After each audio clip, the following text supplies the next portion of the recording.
Seigneur, et mon esprit magnifie son nom.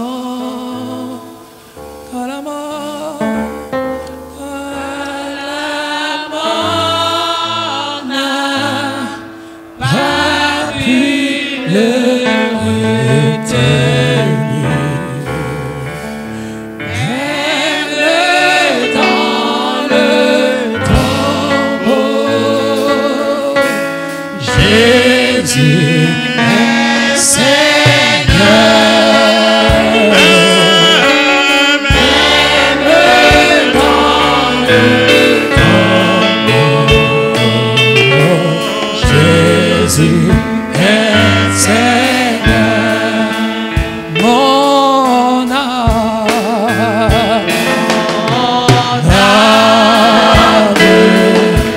bénit le Seigneur,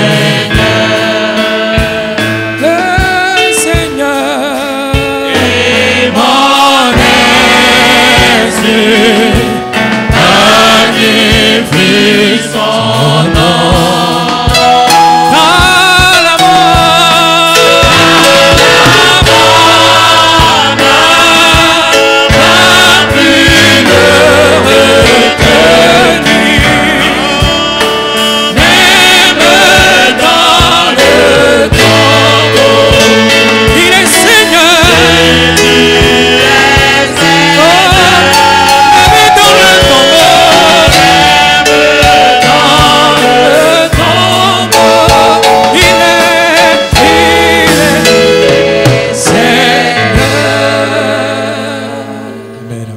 Que le nom du Seigneur soit béni.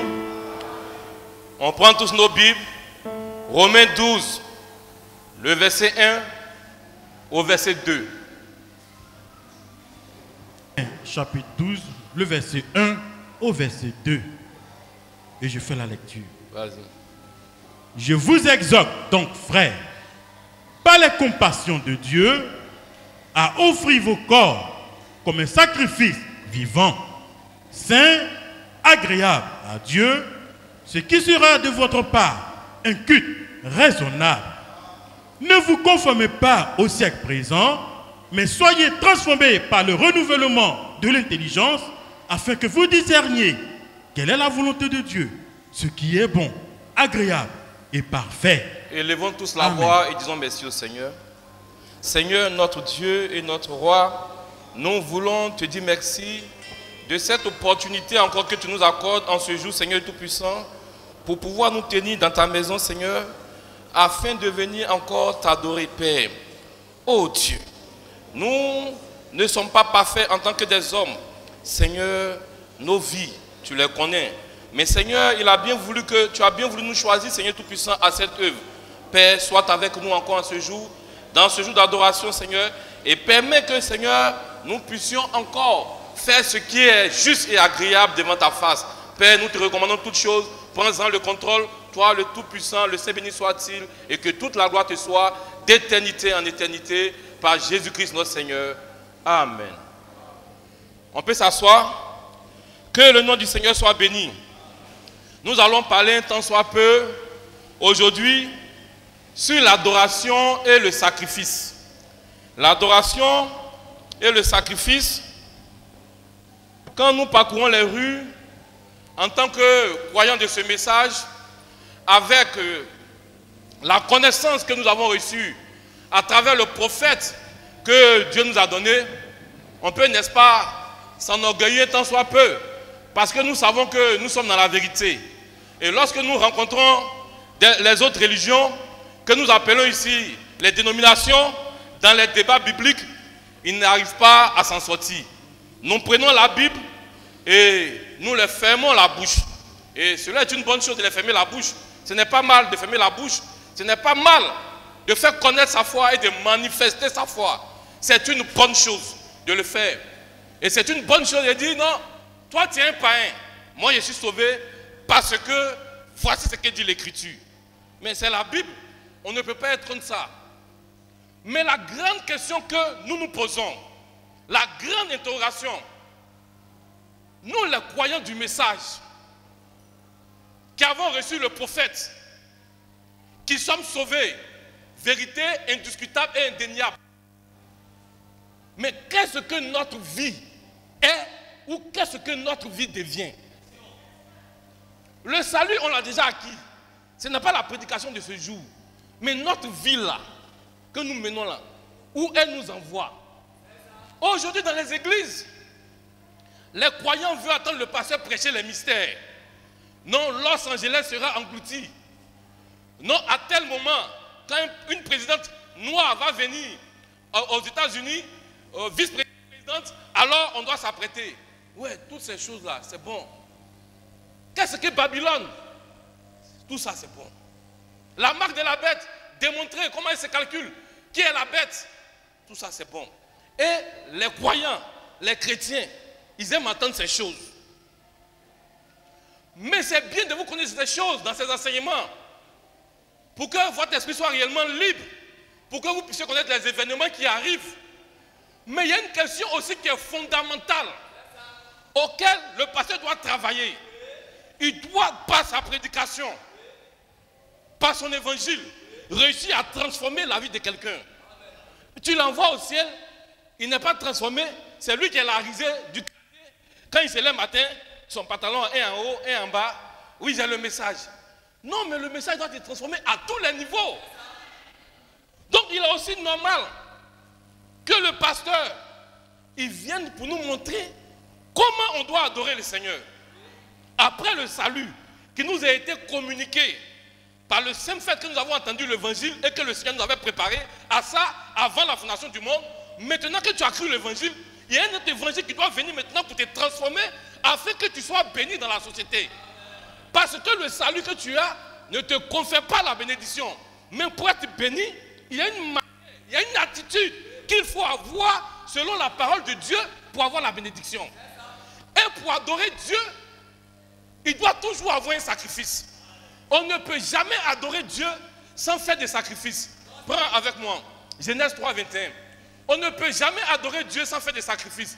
Et Jésus-Christ lui-même, qui est notre Dieu, nous montre l'exemple parfait dans le livre de Genèse. Il fait son jardin. Il prépare le jardin pour ses poulains et il met ses poulains dans le jardin. Et des instructions sont données à ces poulains-là. Vous ne ferez pas ça, vous ne ferez pas ça. Le jour où vous ferez ceci, alors il y a un jugement qui va s'abattre. Et plus tard, on a vu ce que l'homme a fait. L'homme a péché. Mais lorsque Dieu est descendu, il a fait quelque chose. Il a pris un sacrifice. Il a pris un animal qu'il a immolé. Lis la partie. Genèse chapitre 3. Genèse 4, Olivier 4, 1 à 4. À partir du verset 21. Oui. L'Éternel Dieu fit à Adam et à sa femme des habits de peau. Il a fait des habits de peau. Mais pour faire ces habits-là, il a pris un animal qu'il a immolé. Il a versé le sang afin que ces poulains qui étaient Adam et Ève soient pardonnés, afin que leur adoration soit parfaite. Et il a pris maintenant la peau pour les faire un vêtement. Pour que l'adoration puisse même entrer en scène, Dieu était obligé de faire un sacrifice. Mais quels sont ces croyants d'aujourd'hui qui refusent de faire des sacrifices? Et ils veulent entendre simplement que l'évangile nous sauve. Ils veulent entendre simplement les mystères de Dieu. Mais quand arrive le moment des sacrifices, ils se soustraient de ce moment-là. Maintenant, c'est eux qui se plaignent, qui veulent être bénis. Mais Dieu pouvait, quand il est descendu là, il pouvait dire, bon, mes poulains, c'est bon, c'est bouclé, vous êtes pardonnés, et puis il gagne temps. Mais Dieu était obligé de prendre un sacrifice afin d'envoyer à la perfection l'adoration de ses poulains. Alors, si Dieu l'a fait, qui sommes-nous pour ne pas le faire? Si les patriarches l'ont fait, nous aussi, on doit le faire. Alors, vous allez voir que lorsque cette adoration a été introduite, et Caïn et Abel ont eu besoin d'adorer Dieu, dans leur adoration, ils ont eu aussi recours à un sacrifice. Cela est écrit dans le cœur de tous les enfants de Dieu. On ne peut pas adorer Dieu sans sacrifice. Ce n'est pas possible. Même ceux qui fuient de la face de Dieu, qui vont chez les féticheurs, le féticheur va toujours te demander quelque chose. Il y a un sacrifice que tu dois faire entrer que tu dois introduire avant d'entendre que ce que tu demandes puisse être accompli. Alors le féticheur va te demander peut-être un mouton, ou bien un cabri, ou bien un poulet. Mais le féticheur, il a pris ça où? C'est chez Dieu, il a pris ça. Il n'y a rien sur la terre qui n'a été tiré de Dieu. Tout ce qu'on voit, les gens ont pris ça avec Dieu pour s'attribuer à eux cette chose aujourd'hui. Alors, nous voyons l'exemple encore de Abel et Caïn. Et aussi, vas-y frère. Genèse, chapitre 4, à partir du verset 1er. Oui. Adam connut Ève, sa femme. Oui. Elle conçut et enfanta Caïn. Oui. Et elle dit, j'ai formé un homme avec l'aide de l'Éternel. Vas-y. Elle enfanta encore son frère, Abel. Abel fut berger et Oui. Caïn fut laboureur. Au bout de quelques temps, Caïn fit à l'Éternel une offrande des fruits de la terre. Et Abel, de son côté, en fit une des premiers-nés de son troupeau. Vous voyez, dans leur adoration, la dernière fois j'ai montré dans la prédication que le prophète a dit, c'était des véritables adorateurs. Il dit, Abel était un adorateur, Caïn aussi était un adorateur. Maintenant, il y a un moment qui est arrivé où ils ont eu besoin de servir Dieu. Mais ils savaient que sans sacrifice, on ne pourrait pas adorer Dieu. Ils pouvaient aller se mettre quelque part en genoux et puis commencer à prier Dieu pour dire, Dieu, vraiment, vraiment, fais ça pour moi, fais ça pour moi, ouvre cette porte pour moi. Et puis il s'élève, il s'en va. Non, mais dans leur cœur, il était écrit que pour adorer Dieu, pour rentrer en contact avec ce Dieu-là, il faut toujours apporter devant la face de ce Dieu un sacrifice. Et c'est ce que Abel et Caïn ont fait. Même si pour lui, il n'a pas été agréé, on a dit ici la dernière fois que c'est parce qu'il a fait, il n'a pas fait par révélation. Mais néanmoins, ce qu'on doit retenir, pour introduire l'adoration, ils sont venus avec un sacrifice. Quelque chose qui leur coûtait cher. La Bible dit que Abel a regardé dans son troupeau le plus gras, le plus beau, et il a pris, il a offert à Dieu. À Caïn aussi, il a regardé ce qui était bon. C'est les dénominations qui nous disent non, que c'est les fruits pourris qu'il a envoyé, c'est faux. Il a regardé ce qui était bon et il l'a envoyé aussi à Dieu. Mais lui, il a manqué de révélation. Mais ce qu'on doit retenir, les deux en venant adorer, en venant servir Dieu, ils sont venus avec des sacrifices qui leur étaient chers afin de toucher le cœur de Dieu. Parce que c'est un sacrifice qui te coûte cher, qui sort de ton corps, qui est capable de déclencher quelque chose chez Dieu là-bas. Mais quelque chose qui ne te coûte rien, quelque chose qui ne t'a rien coûté. Tu prends, on dit fin d'année, on doit penser à l'homme de Dieu. Tu prends un vieux pantalon que tu as déjà porté, c'est ce que j'ai envoyé pour offrir à l'homme de Dieu. Il va faire quoi avec ça? Est-ce que ça te coûte cher? C'est du superflu. Alors, notre Dieu attend de nous un sacrifice. Mais un sacrifice qui vient du fond de notre cœur. Nous ne sommes pas en train d'envoyer un évangile pour dépouiller le peuple. Mais c'est la vérité de Dieu. Aussi longtemps qu'on doit se conformer à ça, on ne peut jamais être béni. Mais la vie, c'est la dualité. Le mal et le bien. Il faut s'aimer pour récolter. Aussi longtemps que tu ne s'aimes pas, tu ne vas pas récolter. Il faut qu'on dise cette vérité. Donc chaque adoration, quand on veut adorer Dieu, on l'accompagne toujours d'un sacrifice. Nous allons voir d'autres patriarches Abraham. Prends Genèse 22, 1 à 9. Quelque chose de fort lui a été demandé. À cet homme d'Abraham, il avait été fait d'une promesse. Dieu lui a dit que Abraham, je vais faire de ta postérité une grande postérité. Alors Abraham a entendu que l'enfant de la promesse puisse arriver et la chose a tardé jusqu'à ce que Dieu lui-même il vienne accomplir la chose. Et dans les vieillesses, Abraham et sa femme ont eu un enfant du nom d'Isaac. Mais plus tard, Dieu va demander quelque chose de fort à Abraham. Parce qu'Abraham allait continuellement sur la montagne de Moria pour aller adorer son Dieu. Et quand il partait avec son fils. Dans le récit, nous allons voir qu'il avait l'habitude. C'était une coutume pour lui. C'était une tradition pour lui d'aller offrir des sacrifices à Dieu. Et lorsqu'il partait avec des animaux. Mais Dieu lui dit quelque chose. Dieu lui dit un jour, il dit à Abraham, est-ce que tu m'aimes? Il dit, mais toi-même tu connais Dieu. Il y a longtemps ensemble, je t'aime. Il dit, tu m'aimes. Cette année, le sacrifice que tu as m'offert là, je ne veux pas un mouton, je ne veux pas tuer quoi. Tu vois ton unique, ton fils unique, c'est de lui que mon Dieu a besoin. Si c'était les croyants de Laodicée, non, ce n'est pas Dieu qui parle. Dieu va dire non, mais c'est moi, regarde-moi. Il va dire tu n'es pas Dieu. Parce que le chrétien est là aussi, il n'est pas prêt à offrir un sacrifice à Dieu. Même si Dieu même s'est dépouillé. Mais il faut regarder seulement, tu vois d'habitude. Il va dire c'est toi qui ne mets pas d'habitude. Hein. Mais aujourd'hui là, c'est un esprit qui est rentré en toi. Mais il n'est pas prêt pour sacrifier. Non, il n'est pas prêt. Comment toi Dieu dit veut l'homme? Mais voici Dieu qui dit il veut l'homme. Mais regardez l'attitude de son serviteur. Il ne sait pas. Il dit comme c'est ce que tu veux, puisque c'est toi qui me l'as donné, alors je te le donne. Alors si nous reconnaissons que la bénédiction qui vient à nous, c'est Dieu qui nous a donné, lorsque Dieu manifeste le besoin, alors on doit répondre présent pour répondre à ce besoin-là. Mais d'autres veulent adorer sans sacrifice. Ton adoration serait une adoration vaine. Tous ceux qui ont adoré avec sacrifice. Lis, frère. Genèse, chapitre 22, à partir du verset 1er. Oui. Après ces choses, Après ces choses, Dieu mit Abraham à l'épreuve et lui dit, il lui dit quoi? Abraham. Oui. Et il répondit, me voici. Dieu dit, prends ton fils, ton unique, celui que tu aimes, Isaac, va-t'en au pays de Morija.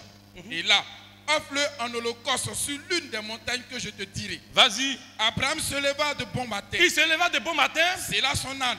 Et prit avec lui 2 serviteurs et son fils Isaac. Il fendit du bois pour l'holocauste et partit pour aller au lieu que Dieu lui avait dit. Oui. Le 3e jour, Abraham, levant les yeux, vit le lieu de loin. Et Abraham dit à ses serviteurs, restez ici avec l'âne. Vous voyez, c'est le récit. Il met ses serviteurs de côté et puis il continue à son fils. Vas-y. Et Abraham dit à ses serviteurs, restez ici avec l'âne. Moi et le jeune homme, nous irons jusque là pour adorer. Et nous reviendrons auprès de vous. Abraham prit le bois pour l'holocauste, le chargea sur son fils Isaac et porta dans sa main le feu et le couteau. Et ils marchaient tous deux ensemble. Alors Isaac, parlant à Abraham, Isaac parlant à Abraham, il pose quelle question? Vas-y. Son père dit, mon père. Oui. Et il répondit, me voici. Mon fils, Isaac reprit, voici le feu et le bois. Voici le feu et le bois. Mais où est l'agneau pour l'holocauste? Où est l'agneau pour l'holocauste? Parce qu'habituellement, quand il partait, il y avait l'agneau qui était prévu pour l'holocauste. Mais cette fois-ci, l'agneau n'était pas là. Qu'est-ce qu'Abraham répond? Abraham répondit. Il répondit quoi? Mon fils. Mon fils. Dieu se pourvoira lui-même. Dieu se pourvoira. Est-ce que nous, aujourd'hui, en tant que croyants, on peut avoir une telle affirmation? Est-ce qu'on peut manifester une telle foi? Dieu se pourvoira. Lorsque l'œuvre de Dieu a besoin de nous, moi la sœur, au lieu d'aller payer mon hollandais, moi le frère, au lieu d'aller me pavaner dans les lieux qui ne sont pas corrects, je prends cette somme et je mets à la disposition de Dieu. Et maintenant, si ma femme me demande, mais tu as déposé 100 000, comment on va faire pour manger? Abraham a dit, Dieu se pourvoira. Dieu ne faillit pas à ses promesses. Il a dit, si tu le fais, il dit, tu feras si je n'ouvre pas pour toi les écluses du ciel. Notre Dieu, son crédit ne peut jamais rester sur quelqu'un. C'est parce que nous manifestons l'incrédulité à sa parole que nous n'arrivons pas à avancer. Si nous accomplissons la totalité de la parole, de la manière que ces patriarches ont été prospères, nous serons aussi prospères. La Bible dit, Isaac marchait s'enrichissant. Chaque jour, il marchait de gloire en gloire. C'était un croyant comme nous. Mais où est le problème? Le problème aujourd'hui, c'est que nous, on pense plus à nous avant de penser à Dieu. Oh non, mais si je donne, ça là, c'est la fin d'année, je dois habiller mon fils, je dois habiller ma femme, il y a vœu, l'homme de Dieu doit fêter. Mais attends, il ne peut pas prendre tout vœu là en même temps. Mais toi, ton problème, c'est quoi? Mais les vœux bibliques, les vœux là, c'est biblique, on va lire les versets. Tout ce qu'on fait ici, il y a les fondements bibliques. On ne peut jamais agir en dehors de la parole de Dieu. L'homme de Dieu ne peut jamais agir en dehors de la parole de Dieu. Il y a la Bible et il y a le prophète qui atteste avant que cela soit manifeste. Donc nous devons changer de mentalité pour toucher le cœur de Dieu. Pour qu'il y ait un mouvement du ciel vers la terre ou vers nous, il faut que nous apportions dans notre adoration vraiment un sacrifice conséquent. Et le sacrifice, comme on l'a enseigné dans la libéralité, ça commence par d'abord nous-mêmes. par rapport à notre adoration. Amen. Nous devons être un sacrifice pour la cause de Dieu. On ne doit pas calculer le temps. Quand on va au travail, on n'est pas fatigué, mais c'est quand on vient venir à l'église, on calcule qu'on est fatigué. Et puis avec ça, on vient te bénir. Toi-même, tu n'as même pas d'abord un sacrifice. Même pour ton Dieu, comment tu as maintenant ce qu'il y a dans ta poche? Nous devons changer d'attitude à tous les niveaux de notre vie. Cette nouvelle année-là, nous devons parler à notre Dieu. Amen. En sorte que notre adoration puisse changer. Amen. Mais on va vers la fin. Le diable redouble d'efforts, nous baissons les mains. Amen. Mercredi, 15 personnes, 10 personnes. Amen. Il n'est même pas capable de venir lui-même. Maintenant, c'est l'argent qu'il va lever pour donner. Non, frère, l'adoration, c'est un sacrifice. Non, je suis au loin. Moi souvent, moi-même, il dit, on parle dans la chair. On ne parle pas des gens qu'on a dans la chair. Ici, là, c'est un trône de jugement. Moi-même, ici à Bassam, mais si quelqu'un me dit, viens tout de suite, à tout le monde dit, venez prendre 150 000. Moi, il n'y a pas dit. Mais à tout le monde dit, puis je prends qu'est-ce que c'est. Vous voyez que ce qu'on fait, ce n'est pas juste. Oh, on peut bien le faire. Mais mon évangile, c'est que nous puissions bien le faire cette année-là. En commençant par nous-mêmes. Et que nous soyons dégagés dans les finances. Aussi longtemps que nous ne sommes pas dégagés dans les finances, nous ne sommes pas dans la tête des gens libéraux, des personnes libéraux, non? Oui. Des personnes libéraux, alors on ne peut jamais expérimenter la bénédiction de Dieu. C'est toute la Bible. C'est toute la Bible. Nous allons continuer pour voir Elkanah. Elkanah, 1 Samuel 1, 1 à 3. Nous sommes en train de voir les exemples bibliques. Parce que c'est ces exemples bibliques que nous devons copier. Si je venais parler de ma bouche sans lire la Bible, vous pouvez dire que ce sont mes pensées. Or, la Bible a dit que tout homme soit reconnu menteur et que seul Dieu soit vrai, le véridique. Alors, si c'est la parole de Dieu qui le dit, nous devons tous nous conformer parce que ce n'est pas la pensée d'un homme, c'est la pensée de Dieu. Et c'est ce que Dieu veut pour son peuple. Aussi longtemps que tu ne s'aimes pas, tu ne pourras pas maçonner. La Bible dit, si tu ne comprends pas les choses de la terre, les choses terrestres, les choses qui sont si simples, comment tu vas comprendre les choses spirituelles? Bon, imaginez-vous quelqu'un qui est au village. Les gens, ils souffrent. Quand la période commence pour aller s'aimer, les gens s'en vont s'aimer. Lui, il ne va pas. Il est à la maison, il se promène. Il ne paye même pas. Il a son argent, il fait ce qu'il veut avec son argent. Maintenant, on parle de la récolte où les gens s'en vont et puis ils prennent machette et d'abord. Mais tu vas où? Tu es un fou. Tu vas où un machette et d'abord? Et les accessoires pour déraciner les choses. Il marche avec les gens et puis il s'en va. Tu t'en fais quoi là-bas? Mais tu n'as rien sémé. C'est la même chose aussi dans la parole de Dieu. Toi, tu n'as jamais sémé. Mais c'est toi qui te plains que tu n'es pas béni. Mais tu seras béni comment? Il dit qu'il faut s'aimer. Il faut faire un sacrifice pour que ton adoration soit parfaite. 1 Samuel 1, 1 à 3. 1 Samuel 1, à partir du verset 1er. Il y avait un homme de Ramathaïm, Sophim, de la montagne d'Ephraïm, nommé Elkanah, fils de Jéroham, fils de Lium, fils de Tohum, fils de Tsoub, Ephrasien. Il avait 2 femmes, dont l'une s'appelait Anne et l'autre Pénina. Pénina avait 2 enfants, mais Anne n'en avait point. Oui. Au verset 3.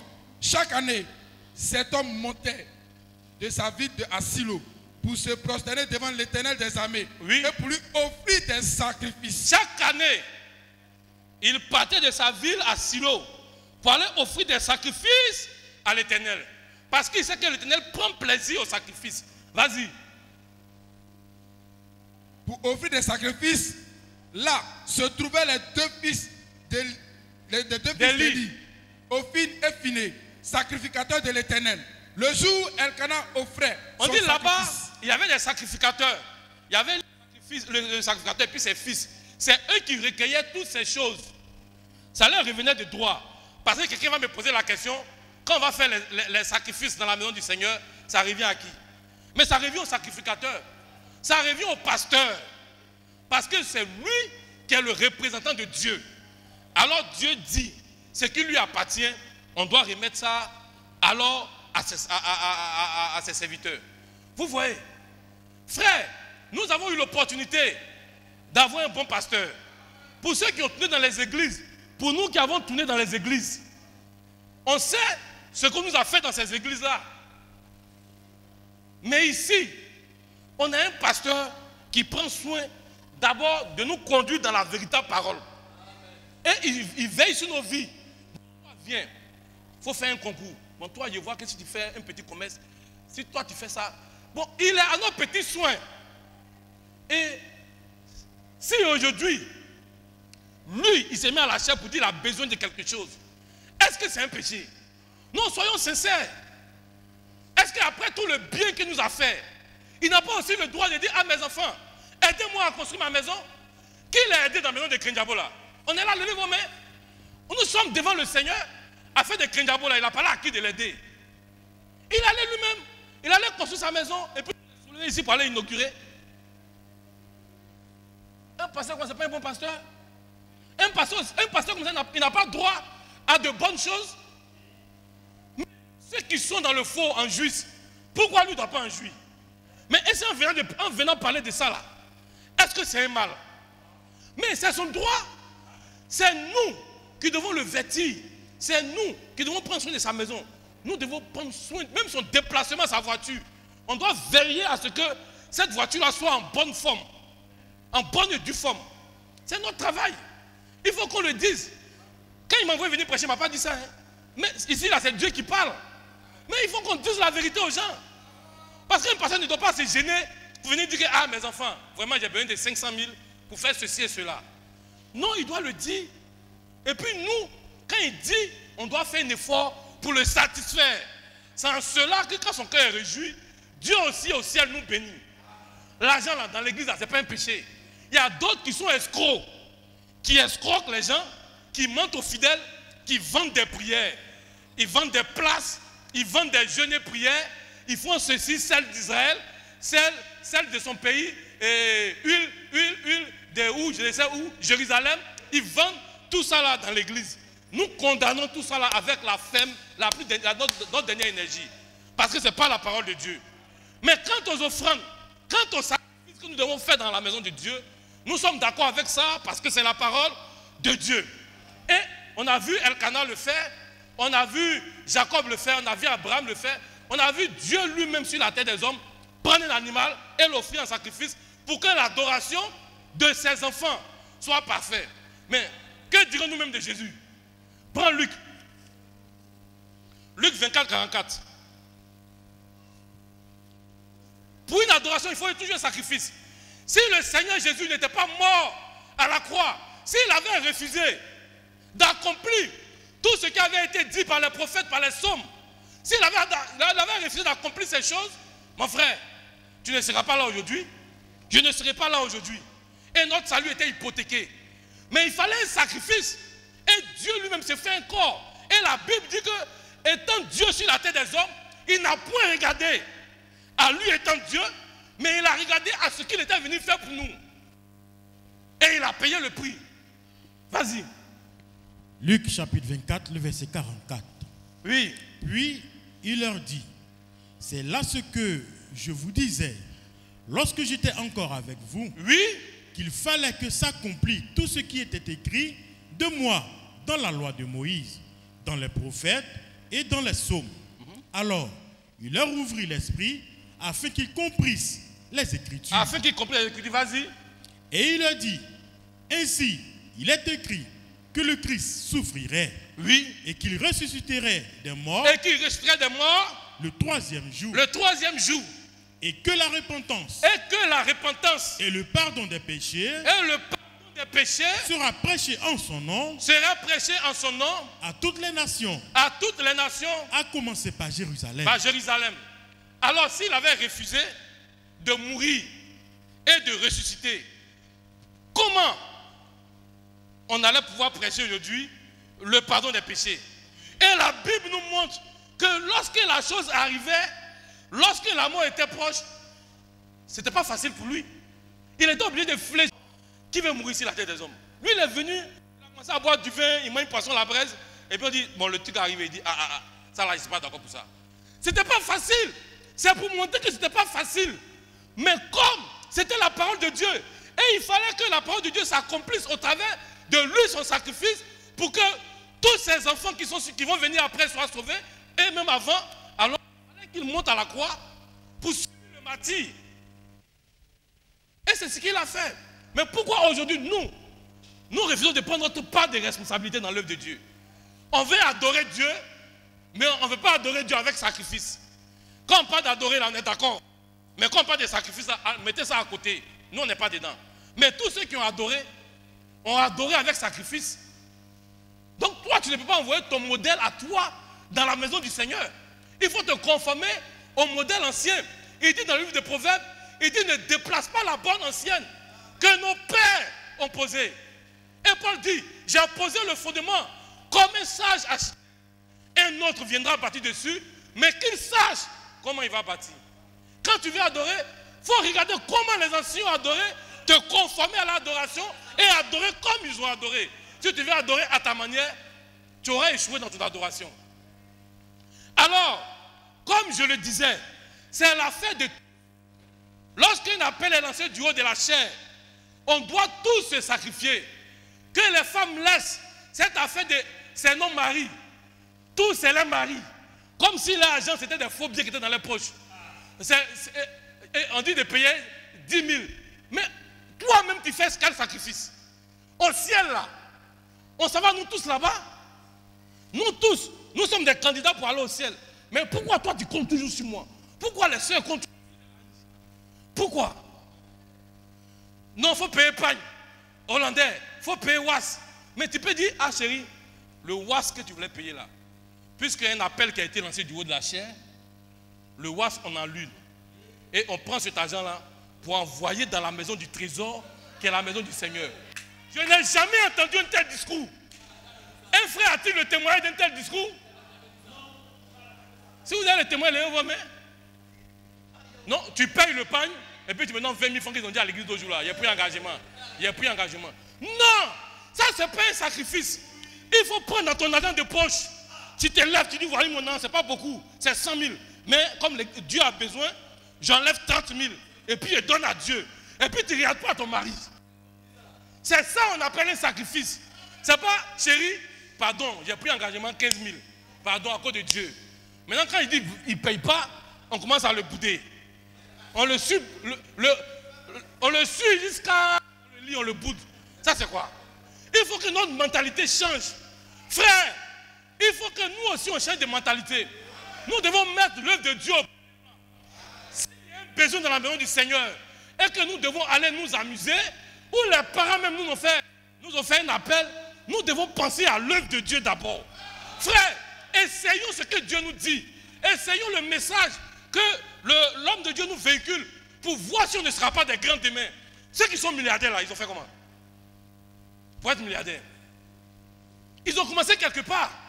Et comme l'homme de Dieu pouvait le dire ici, les blancs, ils n'aiment pas les pasteurs parce qu'ils disent que les pasteurs sont des paresseux. Ils vous prélèvent 10%. 10%, il ne travaille pas, il est là, il te prélève 10%. Mais regardez les blancs. Ils ont en eux, comme on le disait, un souci de faire un sacrifice ou de faire quelque chose. Je ne sais pas comment appeler la chose. Ils prennent sur eux, comme au plan qui est venu à dire à ma grande soeur, qu'il faut me trouver 2 femmes pauvres au dehors du camp là-bas. Chaque mois, je vais donner 100 000, tu vas les donner 50 000, 50 000, mais vraiment des femmes pauvres qui sont dans les besoins. Et à un moment, les gens faisaient des opérations au Bima. Nous, on pensait que c'était un cadeau. Mais on dit que c'est un homme qui a l'argent, qui a dit voilà 800 millions, allez opérer les pauvres qui sont en Afrique, en Côte d'Ivoire. Vous voyez, ils ont le besoin de faire des dons. Ils ont le besoin de faire des sacrifices. Mais eux, ils n'aiment pas Dieu. Mais c'est en eux. Alors, lorsqu'ils ont l'argent, ils prennent de cet argent et puis ils vont dans les œuvres caritatives. Ils donnent 1 milliard. Ils disent, bon, ça là, prenez pour vous occuper de tous les lépreux. Mais il y a quelque chose. Il y a un sacrifice.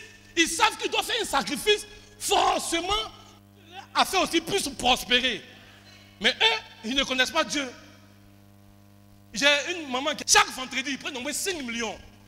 Ils sont pour aller partager aux gens. Les patrons, c'est un musulman. Ils disent, partagez dans les mosquées. Vous voyez? Donc, toute part dans l'adoration, il y a toujours un sacrifice. Même ceux qui ne connaissent pas Dieu, ils ont souci de faire une œuvre caritative. Parce qu'ils savent qu'il faut donner pour recevoir. Ils connaissent cette loi-là. Donc, ils mettent cette loi-là en exergue en donnant de l'argent quelque part à quelqu'un ou faire ce à quelqu'un. Mais nous qui sommes détenteurs de cette loi, qu'est-ce que nous faisons de ça? Or, cette loi devait nous permettre de percer tous les mystères Mais on est toujours où on est là.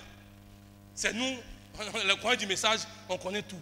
Mais notre attitude et notre vie, que notre adoration soit réellement accompagnée avec un sacrifice. Et pas n'importe quel sacrifice. Un sacrifice que Dieu, que nous sommes satisfaits, nous sommes convaincus que Dieu va agréer. Alors nous allons parler un peu sur les vœux avant d'entrer dans la prière. Parce que nous parlons des vœux de fin d'année. Nous allons voir aussi si ce n'est pas biblique.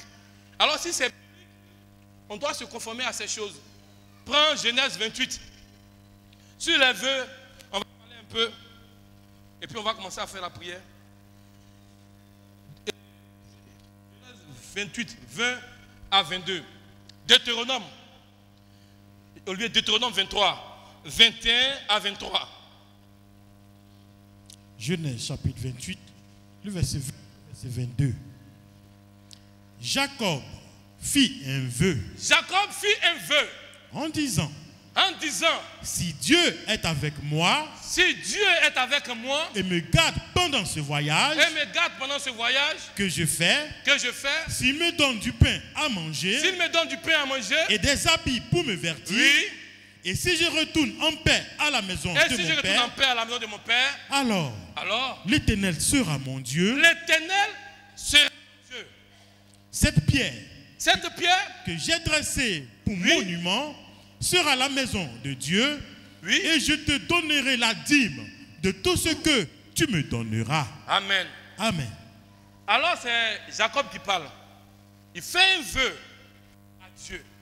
Et il dit, Seigneur, si tu fais pour moi ceci, si tu fais pour moi cela, et ceci, alors tu seras mon Dieu. Et moi, je serai ton serviteur et je te payerai la dîme de... Donc il rentre en contact de son Dieu avec un vœu. C'est ce que nous allons faire à la fin d'année. Nous devons rentrer en contact de notre Dieu avec des vœux. Ce n'est pas païen, c'est biblique. Laissez faire. Tu fais un vœu à l'Éternel, tu fais ton vœu, ce n'est pas obligatoire. Ce n'est pas obligatoire. Mais nous montrons que dans les Écritures, les gens l'ont fait. Le vœu, c'est la Bible. Alors, si tu te sens dans la chose, tu fais ton vœu, tu accompagnes cela d'un sacrifice et tu apportes ça à la maison du Seigneur et tu mets dans ce vœu-là ce que le Seigneur fasse pour toi. Et si tu le fais de tout cœur, Dieu, il fera quelque chose pour toi. Parce que son crédit ne va jamais rester sur quelqu'un. Le crédit de Dieu ne va jamais rester sur un homme. Oui. Vas-y, deuxième verset. Deutéronome 22. Deutéronome 23. À partir du 21. Oui. Si tu fais un vœu à l'Éternel, ton Dieu, tu ne tarderas point à l'accomplir. Car l'Éternel ton Dieu t'en demandera compte. Et tu te chargeras d'un péché. Si tu t'abstiens de faire un vœu, tu ne commettras pas un péché. C'est ce qu'il est en train de dire. Si tu n'as pas envie de le faire, tu te tais et puis tu continues d'adorer ton Dieu. Mais il ne faut pas faire un vœu et puis tu vas dire que non, j'avais fait, mais je ne paye pas. Non, tu te chargeras d'un péché. Donc c'est quelque chose de volontaire.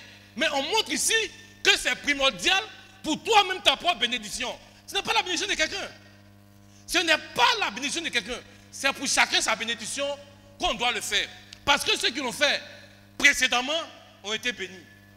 Notre prophète a dit, si le même Dieu, si Dieu est le même hier, aujourd'hui, éternellement, ce qu'il accomplit hier avec les patriarches, il doit aussi nécessairement et obligatoirement l'accomplir avec nous aussi longtemps que nous sommes en phase avec sa parole. Soyons simplement en phase avec sa parole. Donc il dit c'est bon de faire un vœu, mais si tu ne fais pas, tu ne pêches pas. Mais il ne faut pas murmurer, il ne faut pas critiquer ce qu'est la parole de Dieu. Parce qu'en le faisant, tu attires sur toi un jugement. C'est ce que nous sommes en train de dire. Maintenant, prends Juge 11, 30 à 34. Juge 11, Olivier. Juge 11, nous allons voir l'histoire de Jephthé. Et après, nous allons voir ce que le prophète dit et nous allons passer à la prière. Chapitre 11, le verset 30 au verset 34. Oui. Jephthé fit un vœu à l'Éternel. Jephthé fit un vœu à l'Éternel. Et dit, oui, si tu livres entre mes mains les fils d'Amon, Oui. quiconque sortira des portes de ma maison au-devant de moi. Cet homme-là, c'est un roi. Il partait en guerre. Et comme il a vu que là-bas c'était un peu dur, ses ennemis étaient un peu puissants. Donc il a parlé avec son Dieu et il a fait un vœu à l'Éternel. Il dit, si tu permets que où je vais combattre, je reviens victorieux de cette guerre-là, alors la première personne qui viendra à ma rencontre, je vais te donner ça comme sacrifice pour mon adoration. La première personne qui viendra m'accueillir. Mais le roi, il ne savait pas ce qui allait se passer. Parce que d'habitude, quand il savait qu'il vient, c'est les esclaves qui viennent l'accueillir. Mais il ne savait pas qu'il y avait un plan. Mais nous allons voir comment ça s'est passé. Quand tu es fils de Dieu, quand c'est la parole de Dieu, tu te dévestes dedans sans inquiétude. Pourquoi?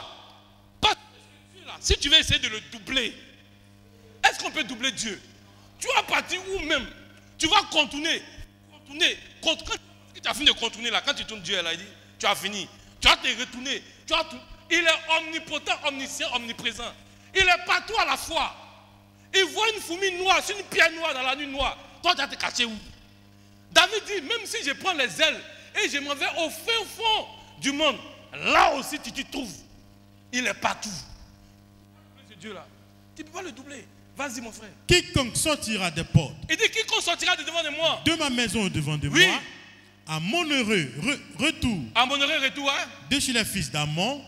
Sera consacré à l'Éternel. Sera consacré à l'Éternel. Et je l'offrirai en holocauste. Et je l'offrirai en holocauste. Jephthé marcha contre les fils d'Amon. Oui. Et l'Éternel les livra entre ses mains. Vas-y. Il leur fit éprouver une très grande défaite. Depuis Aoréen jusqu'à 20 minutes.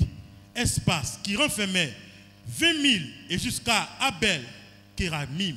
Oui. Et les fils d'Amon furent humiliés devant les enfants d'Israël. Verset 34. Oui. Jephthé retourna dans sa maison. Il retourne dans sa maison, oui. À Mitzpah. Et voici, sa fille sortit au-devant de lui. Sa fille, son unique fille, sortit au-dedans de lui. Avec des tambourins. Avec un tambourin. Et des danses. Et des danses. C'était son unique enfant. C'était son unique enfant. Il n'avait point de fils. Il n'avait point de fils. Et point d'autres filles. Point de filles. Dès qu'il la vit. Il déchira ses vêtements. Il déchira ses vêtements. Et dit. Ah, ma fille, tu me jettes dans l'appartement. Tu es au nombre de ceux qui me troublent. Oui. J'ai fait un vœu à l'Éternel. Oui. Et je ne puis le révoquer. Elle lui dit, mon père, si tu as fait un vœu à l'Éternel, oui, traite-moi selon ce qui est sorti de ta bouche. Maintenant que l'Éternel t'a vengé de tes ennemis, oui, des fils d'Amon. Et elle dira à son père, que ceci me soit accordé, laisse-moi libre pendant 2 mois. Elle dit, laisse-moi libre pendant 2 mois. Vas-y. Je m'en irai, je descendrai dans les montagnes et je pleurerai ma virginité avec mes compagnes. Il répondit, va. Et il la laissa libre pour 2 mois. Et s'en alla avec ses compagnes et elle pleura sa virginité sur les montagnes. Au bout des 2 mois, elle revint vers son père et il accomplit sur elle le vœu qu'il avait fait. Il accomplit sur elle le vœu qu'il avait fait. Là-bas, il a été miséricordieux avec Abraham. Il a dit à Abraham, laisse Isaac, il faut prendre un mouton. Mais arrivé ici pour Jephthé là, lui aussi c'était ton unique. Il n'a pas dit que non, il faut laisser tomber comme il a laissé pour Abraham. Quand il est venu là, on dit qu'il a pris. Il a là accompli son vœu. C'est-à-dire qu'il a tué pour que le cœur de Dieu soit. Il a promis à Dieu. Il a tué. Donc, vous pensez que non, pourquoi il n'a pas pitié même? Elle a envoyé 10 de 1000 francs là même, il a pris. Mais il n'a qu'à avoir pitié, pourquoi? Elle est en train d'accomplir son droit, son vœu envers son Dieu. Lui, il n'a qu'à récupérer tout. Et puis maintenant, le Dieu qui lui a dit de faire se chargera de bénir cette personne. Donc, ce n'est pas parce que ton salaire est 50 000 qu'on doit avoir pitié de toi pour te mettre à côté. Non. En te mettant à côté, on ne te fait pas du bien. On est en train de te faire du mal. On doit t'amener à accomplir tes vœux. Et lorsque tu tombes de Dieu à accomplir ses vœux, Dieu l'a béni après. Mais regarde. regarder une naissance, il va dire, ah mais Dieu, je ne savais pas que c'était ma fille qui allait venir. Et puis c'est elle qui est venue. Il te demande pardon, il faut laisser tomber. Et puis il contourne la face de Dieu. Pourquoi? Un vœu, c'est un vœu. Alors lorsqu'on le fait, on doit nécessairement l'accomplir. On ne doit pas se détourner d'une manière ou d'une autre de la face de Dieu. Parce que Dieu finira par te rattraper. Et comme Jephthé savait que Dieu allait le rattraper, lui il a accompli son vœu vis-à-vis du Seigneur. Pour être un homme libre devant le Seigneur, il faut que nous puissions accomplir nos vœux dans la maison du Seigneur. Frère, Philippiens 4, 4 à 7. Donc ce que nous devons retenir qu'aucune adoration ne peut se faire sans sacrifice. Lorsque nous venons adorer, lorsque nous venons à Dieu, nous-mêmes en première position, nous devons être d'abord un sacrifice vivant. Nous devons nous donner entièrement à ce Dieu-là. Nous devons respecter à la lettre les programmes que Dieu a établis dans son Église. Nous ne devons pas regarder à notre travail. C'est vrai que souvent, tu peux être empêché par le bureau, ça peut arriver.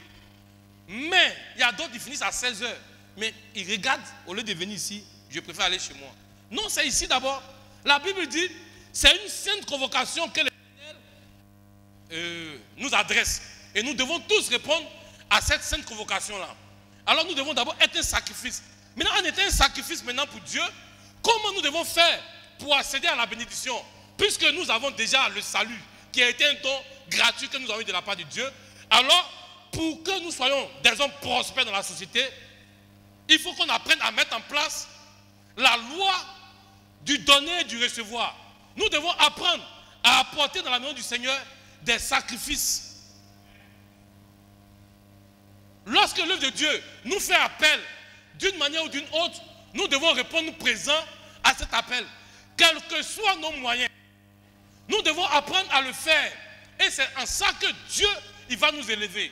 Mais aussi longtemps que nous voulons des adorateurs sans sacrifice, nous serons des adorateurs, mais nous n'allons jamais prospérer.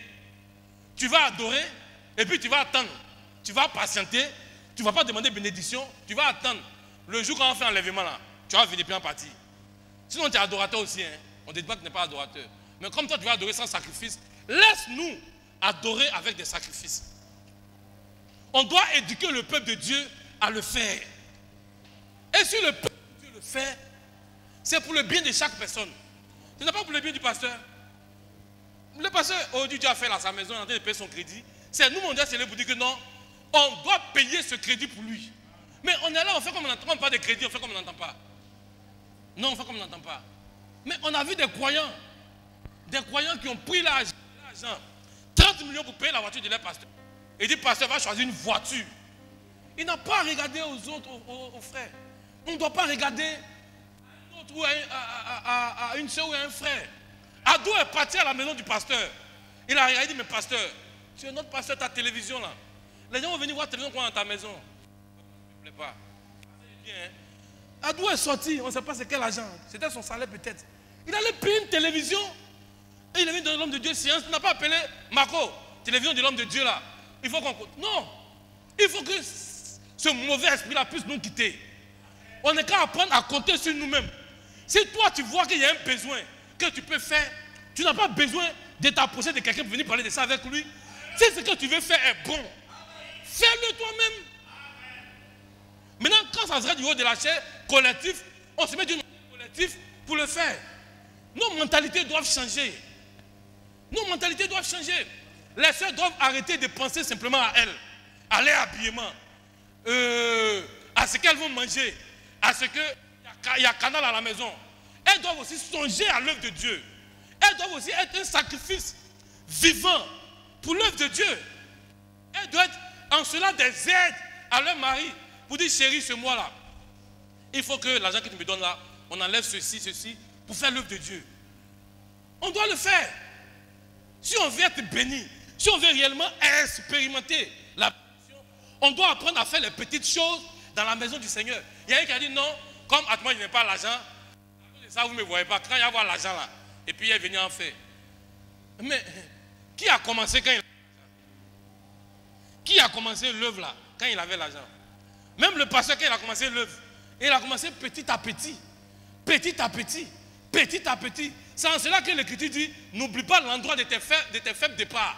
Chacun doit avoir un faible départ. Mais toi tu dis que non, c'est quand il va avoir au moins 500 000 comme les autres, il va commencer à apporter. Mais ils n'ont pas attendu d'avoir 500 000, sinon l'œuvre n'allait pas aller de l'avant. Ce que tu as doit être pour Dieu. On ne dit pas de te dépouiller totalement. Mais ce qui est de la part du Seigneur, il faut que tu le fasses. Avant d'aller te réjouir, tu fais ce qui est primordial pour ton adoration toi-même. Frère, Philippiens. Philippiens chapitre 4, à partir de... Amen. Réjouissez-vous toujours dans le Seigneur. Oui. Je le répète. Je le répète. Réjouissez-vous. Réjouissez-vous. Que votre douceur soit connue de tous les hommes. Que votre douceur soit connue de tous les hommes. Le Seigneur est proche. Le Seigneur est proche. Ne vous inquiétez de rien. Ne vous inquiétez de rien. Mais en toutes choses. Mais en toutes choses. Faites connaître vos besoins à Dieu. Faites connaître vos besoins à Dieu. Par des prières. Par des prières. Et des supplications. Des supplications. Avec des actions de grâce. Avec des actions de grâce. Et la paix de Dieu. Oui. Qui surpasse toute intelligence. Gardera vos cœurs. Faites connaître vos besoins à Dieu. Par des prières. Des supplications. Et des actions de grâce. Les actions de grâce se définissent comment? On peut faire des actions de grâce en parlant à Dieu. On peut faire des actions de grâce en prenant sur nous une offrande conséquente pour apporter au Seigneur, pour dire Seigneur, voilà ma demande que j'introduis auprès de toi. Vraiment, exauce-moi. J'accompagne cette demande avec cette action de grâce afin que tu puisses, Seigneur, m'exaucer. Vous voyez, en cela, tu touches le cœur de Dieu. Il y a un verset cherché là. Il dit, allons nous consulter Dieu sans... Vous voyez, sans cela, tu peux toucher le cœur de Dieu. Mais d'autres, ils veulent toujours prier. Ils veulent toujours demander à Dieu. Mais ils ne vont jamais accompagner leur prière par une action de grâce. Il faut le faire. Ce sont les clés que les dénominations ont reçues. Et ils ont pris au sérieux. Eux, comme ils savent que leur salut, on les a prêché que leur salut est hypothéqué, leur salut est lié à leur bonne vie, leur salut est lié à leur sincérité. Donc eux, ils sont un peu plus sincères. Est-ce que vous comprenez quelque chose? Il n'a pas dit qu'ils ne sont pas sincères dans le courant du message. Je suis en train de faire voir quelque chose. Les dénominations, ils ont reçu un faux évangile. Que leur salut est en accord avec la manière de vivre, est en accord avec leur sincérité, leur dîme, tout ça. S'ils ne payent pas, il n'ira pas au ciel. Donc eux, ils sont sincères en le faisant. Quand c'est pour mettre dans l'œuvre, ils sont sincères. On voit les dénominations, on voit que les dénominations sont bénies. Ils sont bénis. Parce que la règle qui a été dictée là, ils obéissent intégralement à cette règle. Ils sont bénis. Maintenant, comme nous, on sait qu'on est sauvés par grâce. Et on sait que le salut ne se paie pas, mais il ne paie pas le salut. Mais moi, s'il n'est pas apporté, c'est le Seigneur qui crée en moi le faire et le vouloir. Maintenant, comment Dieu qui a un besoin, il dit à tes frères de donner, tes frères donnent, maintenant toi, il crée en toi une opposition. C'est que tu n'as jamais été son fils.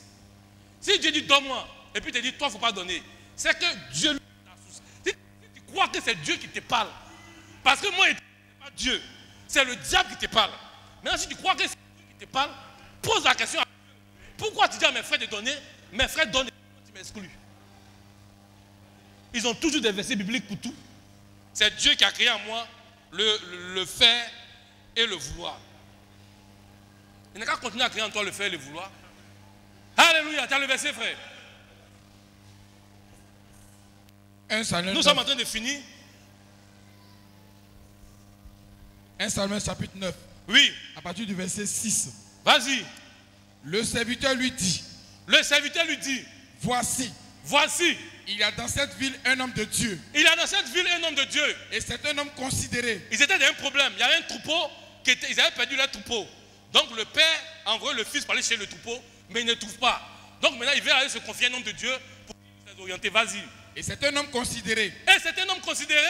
Tout ce qu'il dit. Tout ce qu'il dit. Ne manque pas d'arriver. Ne manque pas d'arriver. Allons-y donc. Allons-y donc. peut-être nous fera-t-il connaître le chemin que nous devons prendre. Oui. Saül dit à son serviteur, Oui. mais si nous y allons, Si nous que porterons-nous à l'homme de Dieu? qu'apporterons-nous à l'homme de Dieu? Car Car de provisions il n'y a plus de provision dans nos sacs dans nos sacs. et nous n'avons aucun présent à offrir à l'homme de Dieu. Oui. Qu'est-ce que nous avons? Qu'est-ce que nous avons? Le serviteur reprit la parole Oui. et dit à Saül, voici, j'ai sur moi Oui. le quart d'un cycle d'argent. Amen. C'est bon. Donc il veut aller consulter l'homme de Dieu, mais il pose la question, comment allons-nous le consulter parce que nous n'avons rien? Quand on va consulter l'homme de Dieu, quand on le considère, on doit partir toujours avec un présent. Même dans le monde, les gens le font. Quand ils s'en vont voir les hauts gradés, ils s'en vont voir les dirigeants, ils vont toujours avec un présent pour toucher son cœur.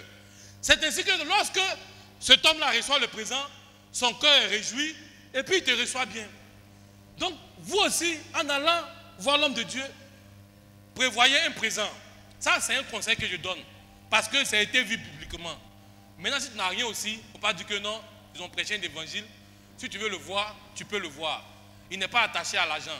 Mais il est nécessaire que nous enseignions ce que nous croyons. Maintenant, si quelqu'un n'a pas envie d'appliquer, ou bien que tu n'as pas les moyens que tu veux le voir, la porte n'est pas fermée. La porte n'est pas fermée. C'est pas ce que nous sommes en train de dire. Si tu veux le voir, tu es libre de le voir. Mais le conseil, c'est que si tu veux venir, si tu as quelque chose, ça sera bon pour la démarche. Voilà ce que je vais dire. Frère, lui, le prophète, on va terminer. La première citation. On va voir ce que le prophète dit. Si les vœux de fin d'année, ce que nous allons faire bientôt, on va mettre dans une enveloppe, faire une action de grâce là-dessus, et puis remettre à notre Dieu. Maintenant, on remet à Dieu là. C'est son serviteur qui bouffe. Si tu ne comprends pas ça aussi, vous venez aux questions et aux réponses. Quand on remet à Dieu, le Dieu du ciel, il a délégué un responsable ici pour recueillir tout ça. Quand il va prendre là, il ne va pas mettre dans l'enveloppe pour passer. Lui, il va prendre et puis il va manger. Et puis Dieu, maintenant, il va nous bénir. Parce qu'on a accompli, lui, sa parole, et non la parole d'un homme. Vas-y, frère. Apocalypse chapitre 4, Vas-y. partie 1, paragraphe 3. Nous sommes au soir de Nouvel An. Comme d'habitude, tout le monde a fait un vœu. Comme d'habitude. Donc c'était une habitude pour le Branham Tabernacle. Alors vous avez été édifiés sur le fondement des apôtres et des prophètes, Jésus-Christ lui-même étant la pierre angulaire. Si le prophète a fait son assemblée, nous aussi en le faisant, on ne pêche pas. Vas-y. Tout le monde a fait un vœu et noté un engagement par écrit pour la nouvelle année. Mais il ne se passera pas 2 jours que tous ces vœux et engagements soient rompus. Oui. C'est ainsi chaque année. C'est ainsi dans le tabernacle chaque année. Donc c'est ainsi dans le tabernacle de Yopougon chaque année pour les fils de Dieu qui se sentent dans la chose. Toi qui ne te sens pas dans la chose, ne murmure pas, reste simplement à côté. Nous qui voulons la bénédiction là, on va le faire. Ceux qui veulent la bénédiction vont le faire. Vas-y frère. Dans une soirée comme celle-ci, Oui. il vient un grand nombre de prédicateurs de toutes sortes. Oui. Et ce soir, il y en aura qui seront venus de tous les coins du pays, que nous entendrons jusqu'à minuit. Oui. Je crois qu'ils viennent veiller avec nous. Ils viennent veiller avec nous Pour terminer cette année, pour terminer cette année, commencer la nouvelle. pour commencer la nouvelle. D'habitude, D'habitude. ils viennent se rassembler autour de l'autel pour prier et faire des vœux à Dieu. Et faire des vœux à Dieu. Donc faire un vœu, ce n'est pas un péché. Sur ce, que le Seigneur nous bénisse. Que Dieu te bénisse. Que le nom du Seigneur soit béni. Donc, l'intervention de notre frère et ce dont on a parlé pour l'église, comme on va vers la fin de l'année, il faut qu'on aille ensemble, on comprenne ensemble et qu'on exécute ce que nous comprenons ensemble. Il y a de nouvelles personnes qui viennent de l'évangélisation. Des gens aussi souvent qu'on invite. Donc il faut qu'on ait la même compréhension. Il y a le baptême d'eau que la Bible conseille pour que les êtres humains, les croyants plutôt, soient pris en compte dans l'église. Celui qui croira se fera baptiser et sera pris en compte parmi ceux qui ont le salut. On le prend en compte sur la base de sa foi. Celui qui croira se fera baptiser, ça c'est le baptême d'eau. Donc il y a des choses que Dieu nous demande de faire. Ça c'est le baptême d'eau. Il dit de publier les hauts faits de l'Éternel et d'être reconnaissant.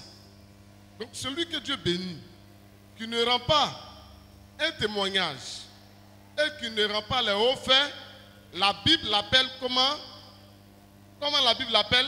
Un insensé. Un ingrat. Un ingrat. Dieu ne bénit pas les ingrats. Quand Dieu fait quelque chose, c'est pour accomplir sa parole. Et sa parole doit avoir des effets. Vous voyez un peu? La louange aussi, c'est de faire connaître aussi ce que Dieu a fait.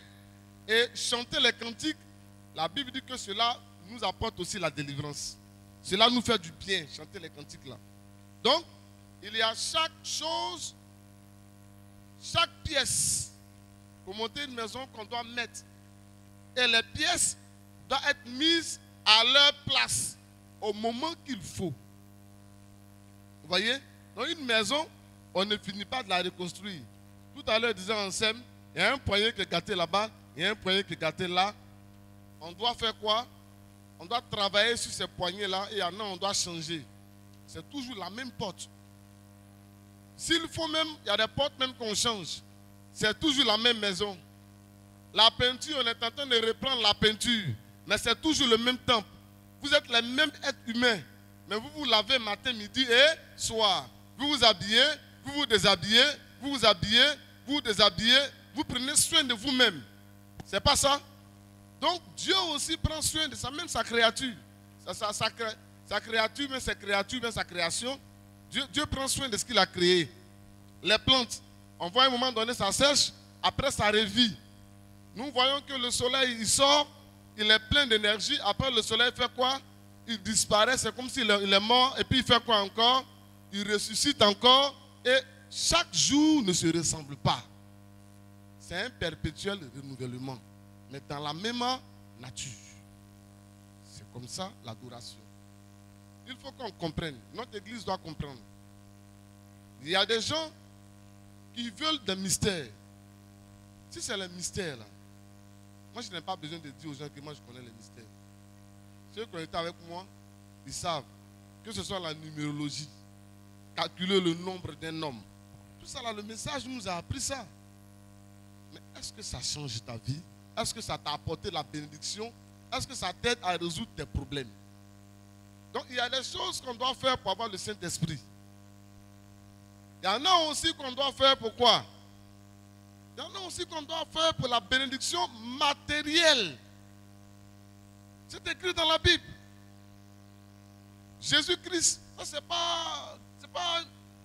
pas une idée humaine, mes frères et puis mes soeurs. On est chrétiens.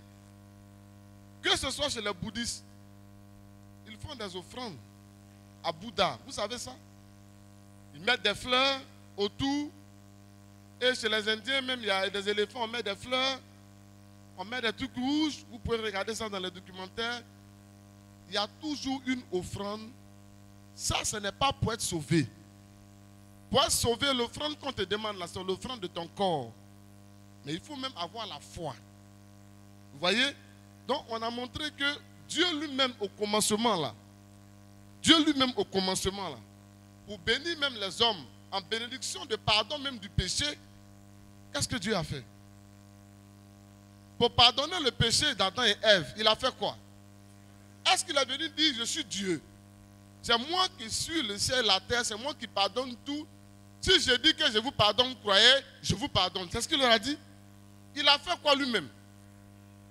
Dieu lui-même a pris un corps et dans ce corps, il a fait quoi? Il a pris un animal parce que ces animaux-là existaient dans le jardin d'Éden. Il a pris l'animal et il a fait quoi? Et il a mis ça en sacrifice. Il a sacrifié l'animal. Il montrait le chemin à qui? Il montrait le chemin aux démons, aux adorateurs du diable, aux musulmans. Mais pourtant, c'est ceux-là qui font beaucoup de sacrifices. Et qui volent vos bénédictions. Et vous êtes pauvres. Et vous les convoitez alors que ce qu'ils ont vous appartient. Ce qu'ils ont vous appartient. Ils volent vos bénédictions en imitant ce que Dieu a dit. Ils ont des résultats. Parce que si Caïn avait fait comme son frère, il lui a été dit quoi? Au lieu de convoiter, au lieu de te plaindre et d'être jaloux, Dieu descend et Dieu ne dit pas à Caïn, je te comprends, tu voulais bien faire, mais seulement que comme tu n'as pas eu la révélation, je te comprends, alors une erreur n'est pas un péché. Comme Branham nous l'a dit, donc Caïn, je t'exauce aussi. Là, le Dieu d'amour n'a pas mis les sentiments. Dieu ne nous bénit pas par pitié. Pour la bénédiction, même si tu es fils de Dieu, il faut que tu appliques les règles de Dieu pour que Dieu te bénisse. Ce n'est pas une question de je suis fils de Dieu, Dieu doit me bénir. Non. Non. Je suis fils du président. Mais est-ce que le président peut donner ses millions et ses milliards à ses enfants à garder s'il n'a pas confiance en eux? On confie quelque chose à quelqu'un en qui on a confiance. C'est lui qui quoi? C'est lui qui est dans les règles de la confiance. Ce n'est pas parce que tu es enfant de Dieu, mais que tu seras riche sur la terre, ou bien que tu seras béni sur la terre. Mais lisez dans la Bible. Si tu es un enfant de Dieu qui maudit Abraham, Dieu a dit que celui qui bénit Abraham sera quoi? Sera béni. Celui qui le maudit sera quoi? Sera maudit. Tu es un enfant de Dieu. Il est écrit dans la Bible. Tu es un enfant de Dieu, on est d'accord. Mais est-ce que Dieu a épargné ses enfants quand il dit celui qui maudit son père ou sa mère, sa lumière s'éteindra dans les ténèbres. Il a épargné, il a écrit excepté mes fils. Vous avez ce verset-là? Donc, tu peux être un enfant de Dieu, mais si tu es impoli à la maison, c'est vrai. Ce que tu prêches est vrai, mais les gens vont te juger aussi en fonction de ce que tu vis. Ton comportement envers les gens. Donc, Dieu a tué un animal. Il l'a sacrifié. Quand on évolue, le même Dieu vient et il dit à Abraham, je vais te bénir. C'est ce qu'il a dit. Hein? Je vais t'exaucer. Abraham, je vais te bénir. Et je vais t'exaucer davantage. Mais il faut me donner qui? Donne-moi ton fils, ton unique. Vous voulez qu'on prenne les exemples là? Comment? Parce que c'est en fin d'année que nous cherchons la bénédiction. Ceux qui ont échoué l'année dernière veulent encore être bénis. Il faut montrer aux gens comment faire. Nous avons ici, par exemple, un frère que je ne dirai pas, je ne dirai pas le nom, qui a eu des difficultés, qui a traversé des difficultés pendant un long moment. Il était calme, il priait. Il attrapait son cœur. Il était avec ses frères, les autres frères. Quand ils peuvent, il l'aide. Il ne se plaignait pas. Mais il faisait ses vœux. Chaque fin d'année, s'il n'a pas, il écrit. Et moi, je connais les vœux qu'il demandait au Seigneur. Frère, moi, je ne jette pas tout comme ça. Hein. Moi, je ne jette pas tout. Tout ça, là, c'est des vœux qui sont là. Mais c'est des vœux qui seront brûlés le 1er janvier. C'est les vœux de l'an. Je fais mes jeûnes moi-même. Je connais les sujets des gens, je les lis et je les prends. Et j'essaie d'imiter, même si les gens vont dire, oh, ça c'est l'ancien. Mais moi aussi, je me dis que comme la gloire de la Shekinah, peut-être, je prends vos vœux là, et puis je les mets sous ma chair ici, tout en prêchant, disant au Seigneur, quand tu viendras à me oindre, souviens-toi de ce qui est écrit aussi ici. Ça c'est la prière que moi je fais. Maintenant, si toi tu ne crois pas, je ne vais pas aller te convaincre, il faut croire, parce que comme tu es là, Dieu ne peut même pas passer par toi, même bénir qui que ce soit. Parce que ceux qui ne donnent rien là, c'est toujours eux qui. C'est qu'à eux, ils veulent qu'on donne. Oh, ça ne fonctionne pas comme ça. Ça ne fonctionne pas. Regardez bien ceux qui ne soutiennent pas. Ils aiment tellement qu'on les soutienne. Ceux qui ne soutiennent pas. Or, ceux qui soutiennent, ils ont l'habitude de soutenir. Donc, même quand tu ne les donnes pas, lui, ce n'est pas ça parce qu'il est comme ça. Lui, il aime soutenir. Il aime soutenir. Mais celui qui ne soutient pas, il va regarder, mais on ne m'a pas donné ici. On ne m'a pas donné là. On ne m'a pas donné là. Ce jour-là, on ne m'a pas donné ici. Parce que ce n'est pas comme ça qu'il est. Vous voyez? Alors, Dieu éduque pour dire aux gens, on chante, on va prier, on aura la foi, on va partir au ciel. Mais sur la terre, là, on a aussi besoin du bien-être. Les jolies voitures que les gens roulent là, on en a besoin. Les jolies maisons là, on en a besoin. Les chaussures pointinies, jolies là, on en a besoin. Les jolies femmes, on en a besoin. Tout ce qui est joli et puis bon, là, on a besoin de ça. Dieu ne nous a jamais promis une vilaine chose. Un vilain ciel. Je vous promets une vilaine femme, un vilain mari, un vilain évangile et de vilains enfants. Dieu ne nous a même... C'est pas comme ça la parole. Il nous promet ce qui est meilleur et bon. Est-ce que c'est faux? Et même il a dit à Abraham de donner même le meilleur de lui-même. Et Dieu même demande que nous abandonnons ce que nous haïssons. Ce que nous aimons, on doit abandonner ça pour lui. Il demande toujours le meilleur de nous-mêmes. Donc quand on essaie de vous enseigner ça, celui qui veut, il peut penser ce qu'il veut. Mais vous devez comprendre. Et on a donné toutes les traces et nous faisons cet enseignement à chaque fin d'année. Hein, parce qu'on ne peut pas changer ça, parce que la Bible ne change pas d'année en année. C'est la même Bible. On a parlé d'Elkana qui allait faire quoi son sacrifice chaque année. Et je vous ai montré que quand il va cette année, il n'a pas eu.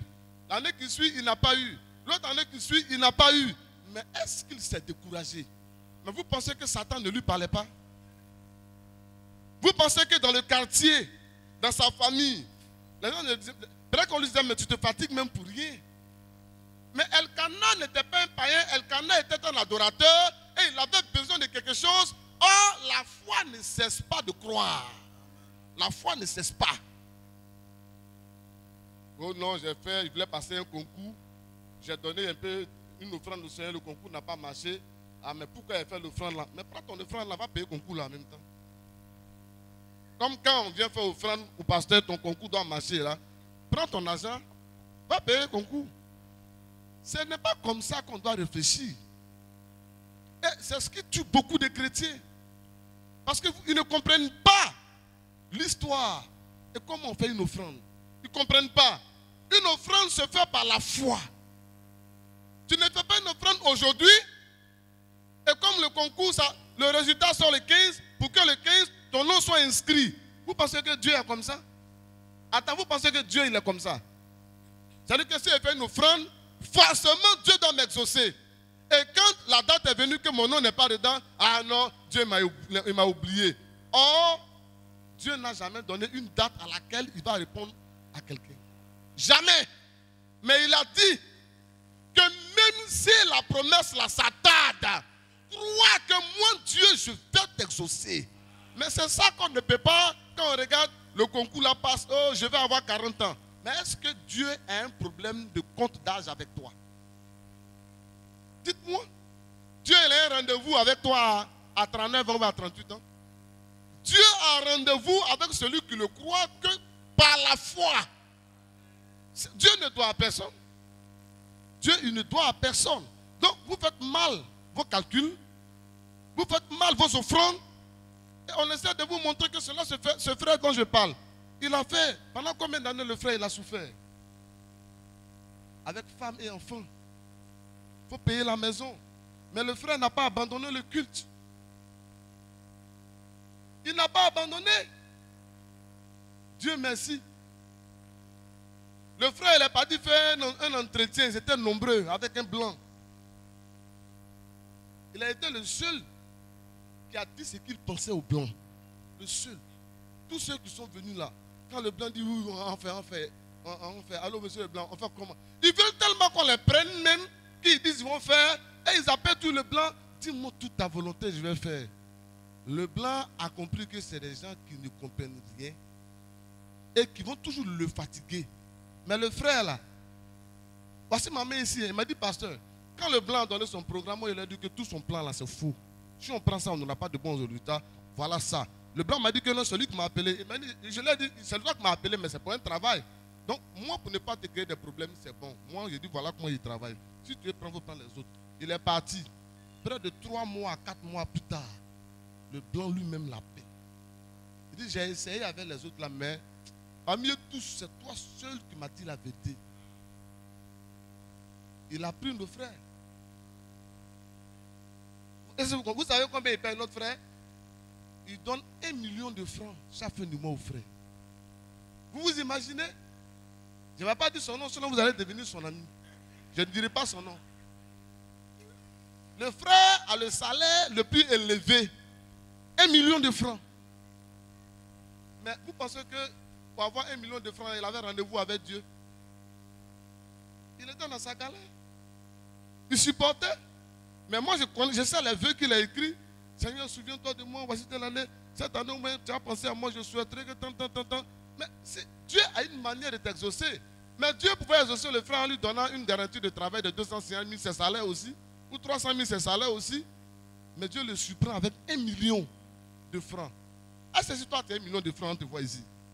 Parce qu'il y a des gens, même Coupe du Monde seulement là. Argentine, on ne les voit pas à l'église. Depuis que Coupe du Monde a commencé, on ne les voit pas. Mais quand Coupe du Monde va finir, ils vont venir dire que, oh Seigneur, tu es le Dieu d'amour, Seigneur, je suis ton fils. Et puis il va rappeler, tu as dit qu'on ne sera jamais à la queue. On sera toujours à la tête. Mais quand toi, les matchs commencent là, tu vas à la queue. Toi-même, tu vas à la queue. Maintenant, quand les matchs finissent, tu viens dire à Dieu, Dieu nous a dit que vous pensez que Dieu, c'est notre camarade, quoi. Dieu n'est pas un homme, Dieu, c'est un esprit. Le Dieu qu'on adore là, il est esprit. Donc, vous ne pouvez pas faire des kouchas et des plaisanteries ou des comment on appelle ça. Vous ne pouvez pas blaguer et distraire Dieu. Tu te blagueras toi-même et tu vas te fatiguer toi-même. Vous avez compris? Donc, Elkanah a donné chaque année. Elkanah, il a eu, mais il n'a pas eu. Il a eu. La prière, ce n'est pas tout de suite qu'on t'exauce. Mais même si on ne t'exauce pas, il y a aussi une écriture qui dit que de s'exercer quand même. Donc pourquoi les gens ne viennent pas les mercredis, les samedis? Il y en a même ceux ici, ils ne viennent jamais aux questions et réponses, ils ont toujours des arguments. Oh, parfois ils sont à la maison. Je parle. Vous ne venez pas aux questions et réponses. Mais vous allez toujours traîner des vieux enseignements que vous avez reçus. Et quand ça chauffe, c'est moi, vous n'allez pas dire provoquer les débats, venez me faire débat. Vous serez surpris. Quand vous allez envoyer les gens faire débat, puis vous dites, vous me faites débat, vous serez surpris. Vous n'allez pas aller provoquer débat pour m'envoyer. On vous dit de venir aux questions et réponses, et ceux dont ils parlent, ça. Vous ne venez pas, vous êtes têtus, vous n'écoutez pas, vous avez toujours des raisonnements, toujours de quoi dire. Mais comment vous allez apprendre? C'est les dimanches que vous allez apprendre? Non, ce n'est pas biblique. Nous ne sommes pas des croyants de dimanche et il n'y a aucune écriture qui dit que c'est les dimanches qu'on doit faire culte. Vous avez cette écriture-là? Si vous avez ça, donnez-moi. Ça, c'est des programmes humains qu'on doit se donner. Oh non, j'ai fait ça là, on ne reconnaît pas. Mais ce que tu fais là, on reconnaît. Mais ce que tu n'as pas encore fait là, on doit frapper là-dessus. Parce que les ministères sont pour conduire l'église, où ça? À la perfection. Voilà le but du ministère. Le ministère ne frappe pas là où tu as déjà vaincu, mais il frappe là où tu n'as pas encore vaincu pour t'amener à être un vainqueur. Pour ça, là, on doit avoir des problèmes avec vous. On doit avoir des problèmes avec vous pour ça. Quand ça vous arrange, vous avez besoin de nous. Vous nous écoutez. Quand ça ne vous arrange pas, vous avez de quoi dire, c'est nous, on doit vous écouter. Ça ne fonctionne pas comme ça. Ça ne fonctionne pas comme ça. Donc, tout croyant qui veut des résultats doit apprendre à écouter ce qu'on lui enseigne, vérifier ce qu'on lui dit. Si c'est biblique, tu le pratiques. Et mettre en pratique ce que quoi? Matthieu chapitre 28, je crois bien. Vous ne connaissez pas? Ah, Seigneur, là, mettre en pratique ce que l'on a prescrit. Donc, cela est pour tout le monde. Donc, c'est ce qu'on essaie de vous dire. Les histoires, les grandes choses que vous devez connaître, je vous ai montré. Tout réellement, même, je vous ai enseigné sur, comment on appelle, la bête. Les événements qui se passaient là. Je vous ai montré comment ça va se passer. Je vous ai dit, la Russie ne va rien faire à qui que ce soit. Jusqu'à là, ils ont fait quoi? Ils ont fait quoi à qui? Ils sont en parole. Il n'y aura pas guerre. Il n'y aura rien. Ça là se soldait bizarrement. On est dedans? On voulait des grandes choses, notre vie n'est pas transformée. De grandes choses. Vous voyez? On vous a montré qu'est-ce que c'est que Rome, l'ancienne Rome, la nouvelle Rome. On a pris même le peuple russe, ça veut dire Roussia, comme ils s'appelaient avant. Pourquoi ils sont appelés maintenant? On prend un nom pour accomplir un dessein. Je vous ai expliqué tout ça, mais il y en a qui disent non, ces mystères-là ne nous suffisent pas, on veut encore. Vous pensez que moi ici, là, moi j'injecte la drogue aux gens? Vous pensez que moi ici, un vendeur de drogue? Tu as fumé cannabis jusqu'à ça ne te suffit pas, tu veux un peu de pao, après tu veux un peu de nonomougou, après tu veux un peu de cocaïne, après tu veux de... je ne sais pas comment je vais dire. Moi, je suis pas là pour distribuer des doses de mystère. Bon, tu as fini d'avoir des doses de mystère. Et puis tu es concentré quand tu arrives à les mystères. Et puis quoi? Et puis quoi? Arrêtez ces conneries-là. De ceux qui veulent avoir des connaissances, tu ne sais même pas. On peut faire quoi? Un serviteur de Dieu n'est pas là, même s'il est écrit que nous, on dispense les mystères. Mais de quel mystère s'agit-il? Ces mystères-là, ce n'est pas toi et moi, on va expliquer ça. Ces mystères-là sont expliqués dans Monsieur Essler. Il dit, voici les mystères dont il parle. Et puis il nous égrène tous ces mystères. Maintenant, vous allez venir avec quoi? Même le mariage, il y en a qui ne comprennent pas. Il dit, ce mystère est grand, en rapport avec Christ et l'Église. On va dire, explique-moi ça. Tu ne vas pas expliquer. Oh, tu veux les mystères. Frère, faisons les choses où on peut vivre heureux sur la terre. Dieu peut nous bénir. On a les moyens, on a nos véhicules. Quand on sort, les choses sont là, avec une vie transformée à l'intérieur. Et quand on va, on est heureux. On garde nos voitures, nos femmes aussi ont les véhicules, nos enfants sont là. Notre pensée est créatrice. Notre pensée devient une pensée qui crée. Nos idées, notre vision se réalise. On voit année après année ce que nous pensons se réaliser. Dieu veut que nous changeons notre vie de par notre propre mode de pensée. C'est pourquoi il nous donne la foi qui change tout. Dans telle année, je vais voir mon enfant, soit dans telle école de l'Europe, si ça te plaît. De l'Europe, allez. L'année arrive, l'enfant, dans telle année, il faut que mon fils, là, s'il a 16 ans, mon fils passe déjà un permis. Comme ça, quand il va passer le permis, bon, quand j'aurai des courses à faire, je peux l'envoyer. Donc, il faut que je surveille mon fils. Comment je vais faire? Mais tu as le surveiller, mais comment tu as fait pour qu'il ait permis là? Toi-même, papa, là, tu as permis. C'est un programme. Et on travaille là-dessus. C'est ce qui rend notre vie meilleure. On fait des vœux à notre Dieu. On fait de Dieu un partenaire dans notre vie. Et nous luttons sur ce qui ne va pas dans notre vie pour l'améliorer. Mais nous voulons de grands mystères. Nous voulons de grands mystères. Comme j'ai dit, je ne suis pas un vendeur de drogue. Je ne suis pas un homme qui est là pour donner des doses aux gens. Non. Mon travail, ce n'est pas de donner des doses de connaissances. Mon travail, c'est d'amener les gens, après qu'on leur ait parlé, de les amener à prendre conscience. C'est tout. L'Écriture dit que cette conscience-là, d'autres l'ont perdue. Et il y a une Écriture même qui dit, se vantant d'être sages, ils sont devenus quoi? Fous. Mais vous pensez que les fous dont on parle là, c'est qui? Les fous dont on parle, c'est les prédicateurs à qui on présente l'évangile. Et ils rejettent la vérité de Dieu et la lumière. Et il fait quoi? Il s'adonne à lui-même ses propres enseignements qui sont une folie devant Dieu. Et l'Écriture aussi dit en même temps que la sagesse aussi de Dieu est quoi? Est une folie pour eux. La Bible parle de la folie de la prédication. Donc ils nous voient comme des fous. La folie, c'est dans la prédication. Parce qu'il n'y a qu'un pasteur fou qui peut rendre toute une assemblée folle. Oui. Il te contamine. Eux-mêmes n'entrent pas et empêchent ceux qui veulent entrer d'y entrer. Et c'est lui, ton pasteur, qui est le berger. Il dit, si un aveugle conduit un aveugle, les deux tomberont dans un trou. Les fous dont on parle, c'est les enseignants de la parole de Dieu. Il dit, qui vous a ensorcelé. Donc quand on essaie de vous faire comprendre des choses simples, faire votre vie meilleure, vous ne manquez pas dans des bars. Vous ne manquez pas dans des rendez-vous avec vos vieux amis qui n'ont pas pu vous changer votre vie. Et vous avez même des amis même qui eux-mêmes se cherchent, ils sont pauvres, ils n'arrivent pas à s'en sortir. Vous marchez avec eux, ils sont vos meilleurs amis. Vous êtes avec eux de telle heure à telle heure. Mais quel projet vous avez avec ces amis-là? La Bible même nous exhorte même à avoir des séparations pour des gens qui ne nous arrangent pas. Ce n'est pas écrit dans votre Bible. Oh non, c'est mon frère, c'est mon frère, c'est mon frère, je l'aime, je l'aime. Toi, tu aimes ton frère plus que toi-même. Vous êtes à des heures lugubres, dans des faux coins. Mais venez à l'église, vous avez tous des rendez-vous, des paroles à vos bouches. J'étais ici, j'étais là, moi j'étais ici, là, moi j'étais là. C'est parce qu'il était ça, j'allais venir. Hein. Vous pensez que vous avez à faire?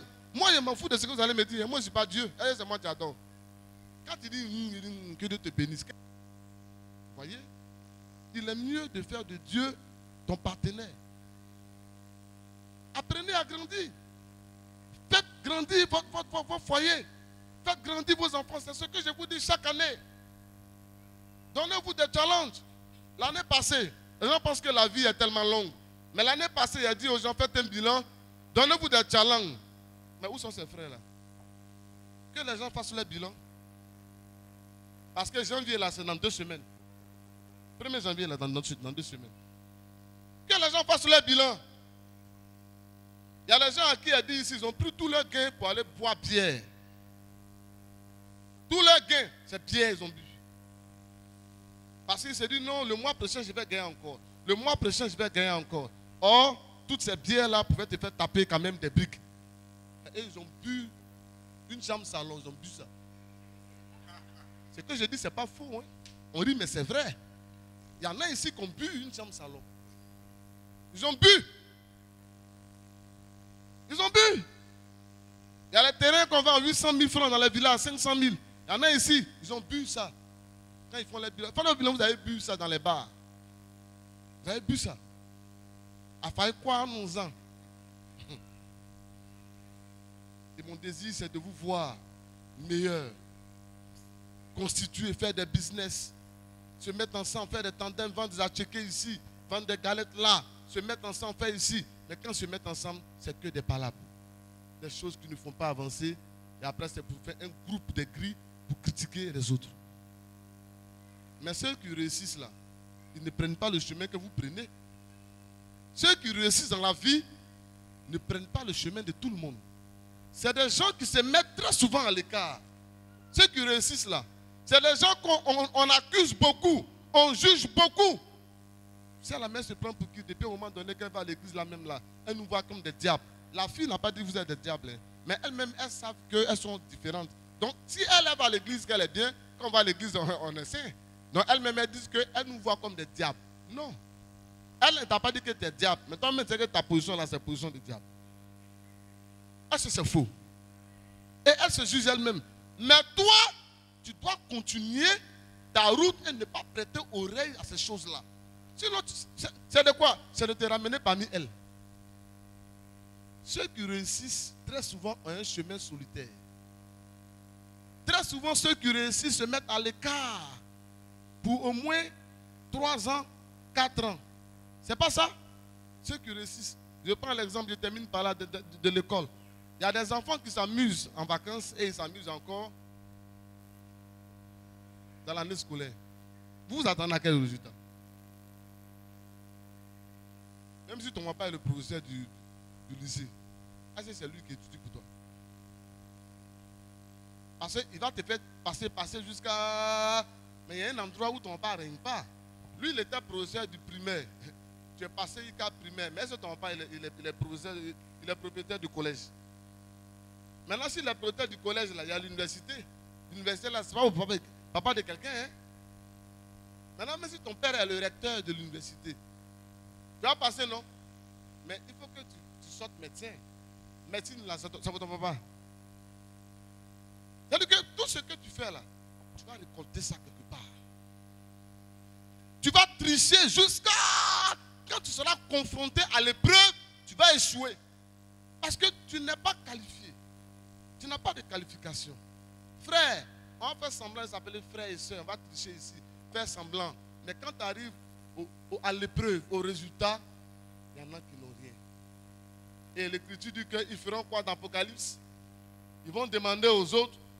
Ils vont dire quoi? Donnons-nous un peu. Matthieu 25. Donnons-nous un peu de votre huile. Ça se répète dans l'Apocalypse. Et dans l'Apocalypse, on leur répond, nous, ce qu'on a là, on n'a pas assez pour vous donner. Mais allez-y où ça? C'est ceux qui en vendent. Parce qu'ils ont l'habitude de rester comme ça et de payer. Qui vendent les prières à 3 000 et qui vendent le Saint-Esprit à 25 000. On dit, allez-y, c'est ceux qui en vendent. Parce que l'épouse n'a pas à vendre. Et elle doit partir. Donc il dit, ceux qui ont ça là, on va encore quoi? On va prendre ceux qui ont le peu là pour en ajouter. Et il n'y aura plus de dons sur la terre pour l'enlèvement. Il y a un temps pour s'amuser. Mais il y a un temps pour récolter tout ce qu'on a semé. Il y a un temps pour rire. Il y a un temps pour pleurer. Quand un enfant s'amuse au cours de l'école, il rit quand il s'amuse. Il rit à l'école, il rit à la maison. Mais quand la fin d'année arrive là, et qu'il voit qu'on le renvoie, et que ceux avec qui il riait passent en classe supérieure, vous voyez, maintenant il lui demande, tu passes aussi, non? Il n'est pas courageux pour dire le résultat qu'il a. Parce que ça fait honte. Des frères viendront, voici le résultat que j'ai. Des sœurs vont venir, voici le résultat que j'ai. Frère, on a fait la peinture, on a fait la maçonnerie. Tu nous voyais ça ici parfois, non?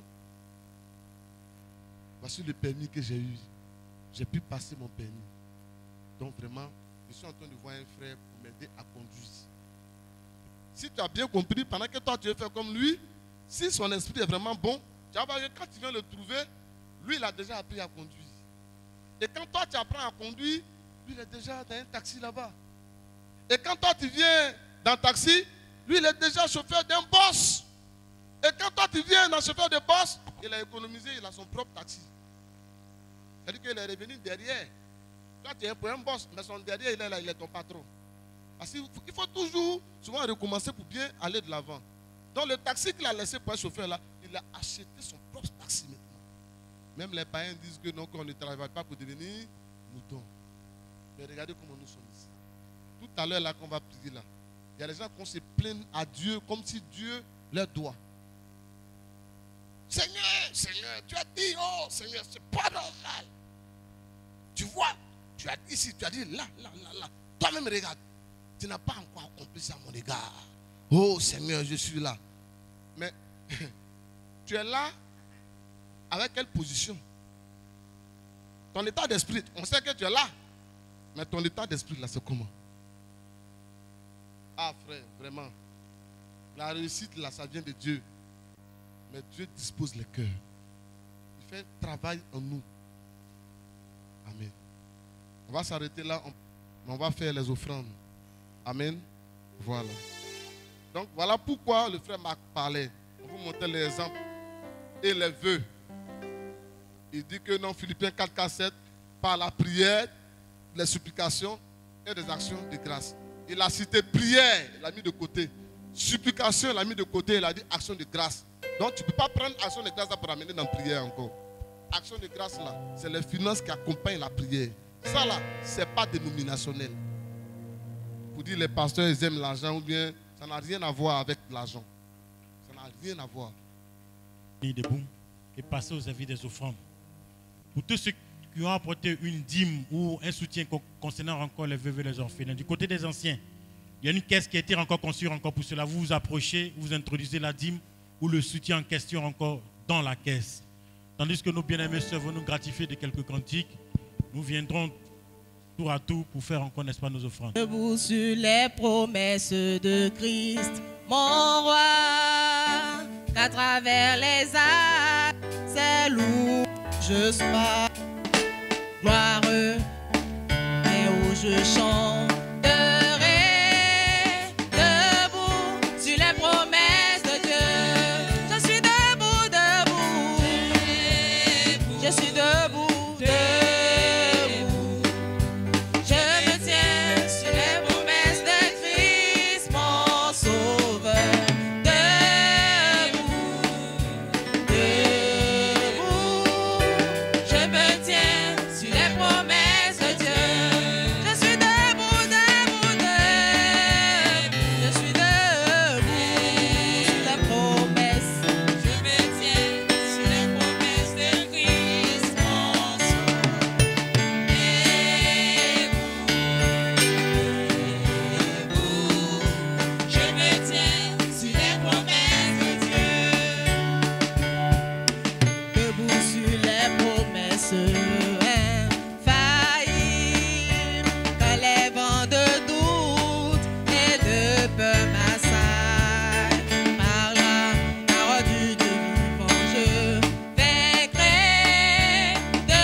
nous allons garder la tête baissée, les yeux fermés.